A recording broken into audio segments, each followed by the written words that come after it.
Bueno, el objetivo de este video ha sido, y a raíz de las inquietudes que tenemos y de las consultas de colegas respecto de las modificaciones de ganancia, bueno, hemos tratado de hacer este video para colaborar con ustedes de alguna manera en la liquidación. Espero ser de utilidad en esta breve explicación o resumen que voy a hacer respecto del decreto 1242 y la resolución de AFIP 3525 publicada el viernes. Podemos resumir las disposiciones del decreto, los beneficios del decreto 1242 en tres segmentos. Esto es para aquellos trabajadores que tienen una remuneración bruta de hasta 15.000 pesos, aquellos trabajadores que tienen, el segundo segmento, aquellos trabajadores que tienen una remuneración bruta superior a 15.000 pesos y menor o igual a 25.000, y aquellos trabajadores que están, sería el tercer segmento,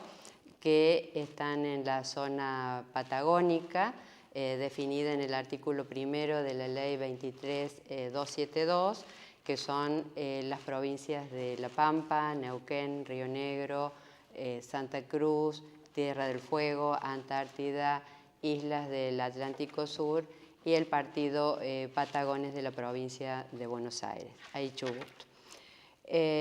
También sería, en cierta manera, un cuarto segmento aquel que tiene remuneraciones, aquel trabajador que tiene remuneraciones superiores a los 25.000 pesos y que no están dentro prestando servicios o percibiendo sus saberes, porque acá también el beneficio alcanza a los jubilados en la zona patagónica. Bien, antes de analizar los beneficios de los trabajadores comprendidos o beneficiarios de prestaciones previsionales, porque este decreto beneficia nada más que a los comprendidos en el artículo primero de la resolución 2437 o en los incisos A, B, C del artículo 79 de la ley de impuesto a las ganancias. Esto es a los trabajadores en relación de dependencia, a los beneficiarios de prestaciones previsionales, es decir, que no están alcanzados los trabajadores autónomos. Bien, antes de empezar a analizar cada uno de estos segmentos, vamos a aclarar que se entiende, que en realidad esto lo aclaró la resolución 3525 de AFIP, que se entiende por remuneración mensual. Aclara la resolución que es la remuneración mensual normal, habitual, devengada entre o desde el 1 de enero del 2013 hasta el 31 de agosto del 2013. Y entonces nos podemos preguntar, ¿y qué es habitual? ¿Qué se entiende por habitual? Bueno, la resolución también acá aclara que deba por lo menos haberse percibido en este periodo durante 6 meses como mínimo, o en aquellos casos que no se devengó remuneración o se cobró a haber en este periodo y que sea inferior, por ejemplo, un trabajador que ingresó el 1 de marzo, que no va a tener remuneración en todo el periodo, bueno, que en ese periodo considerado que por lo menos lo haya percibido en un 75% de ese tiempo. Acá también, y para aclarar respecto de algunos conceptos, sueldo anual complementario, plus vacacional, gratificaciones extraordinarias, ¿lo incluyo o no lo incluyo dentro de estos conceptos? Acá, un poco como para completar esta aclaración de la resolución 3525, puedo decir, bueno, nos podemos remitir a lo que la resolución 2437 en su anexo segundo, apartado B, cuando nos dice que se entiende por conceptos no habituales y al no ser habituales se puede diferir la base de estos conceptos, allí en este anexo, como ejemplo justamente, menciona como conceptos mensuales no habituales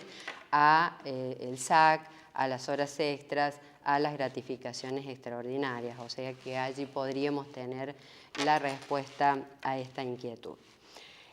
También puede darse el caso de trabajadores que no han tenido remuneración en este periodo, esto es desde el 1 de enero hasta el 31 de agosto. En esos casos se va a tomar la remuneración que ha tenido en el primer mes o que no ha cobrado remuneración en desde el 1 de enero al 31 de agosto. En ese caso se va a tener en cuenta la remuneración que ha tenido o el cobro en el mes de inicio del cobro o del inicio de la relación laboral.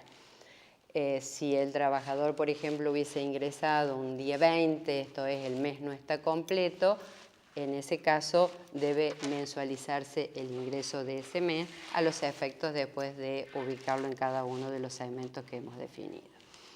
Bien, también aclara la resolución que aquellos empleadores que hubiesen efectuado ya la liquidación de los sueldos del mes de agosto con anterioridad al decreto o a conocer las normas, o que por tener a disposición la remuneración del trabajador se hubiese anticipado sin tener en cuenta las disposiciones del decreto y la resolución, en ese caso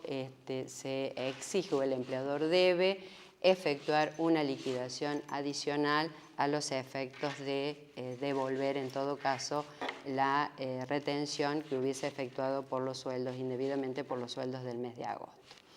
Bien, hechas todas estas aclaraciones, ahora vamos a definir cada uno de los segmentos que mencioné al inicio.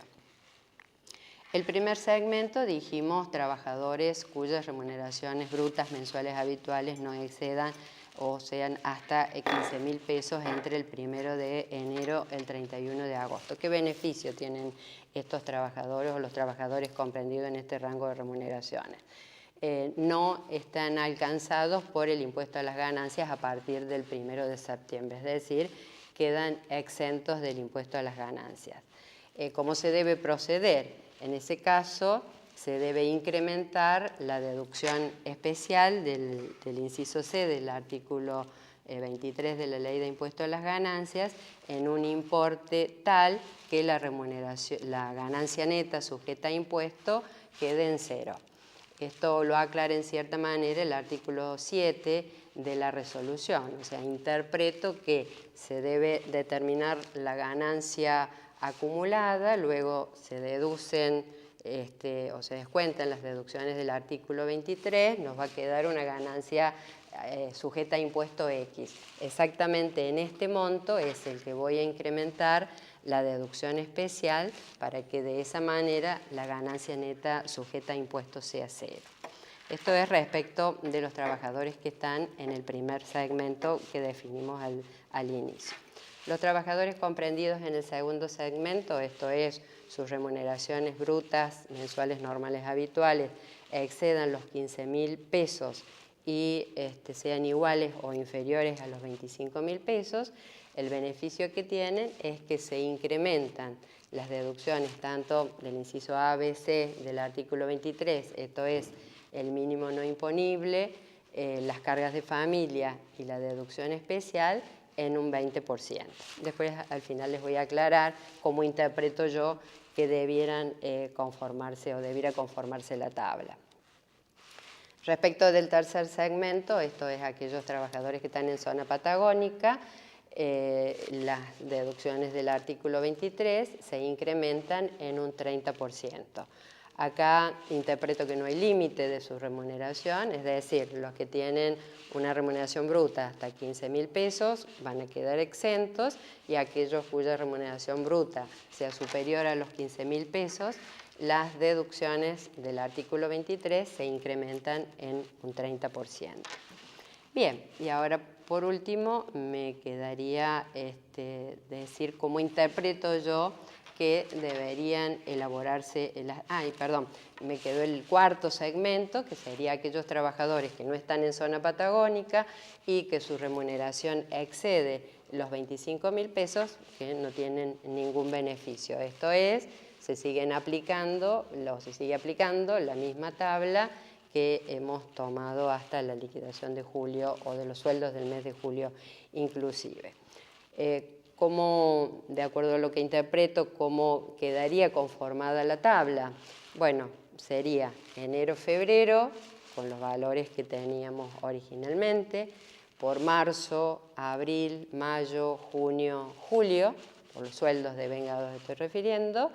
el decreto 244, o sea, esto es a los valores de enero más los de febrero sin ajustar, los incremento en un 20% de acuerdo al decreto 244 y sobre estos valores a partir de septiembre incremento de acuerdo al decreto 1242. De todas maneras, a la fecha todavía hay algunas inquietudes. Este resumen he pretendido hacerlo en función a las consultas que tenemos hasta el momento, sin perjuicio que siguen teniendo o seguimos teniendo más dudas que interpreto que se van a ir resolviendo. Y bueno, decirles que cualquier cosa estamos a su disposición y agradecerles este tiempo. Gracias, buenas tardes.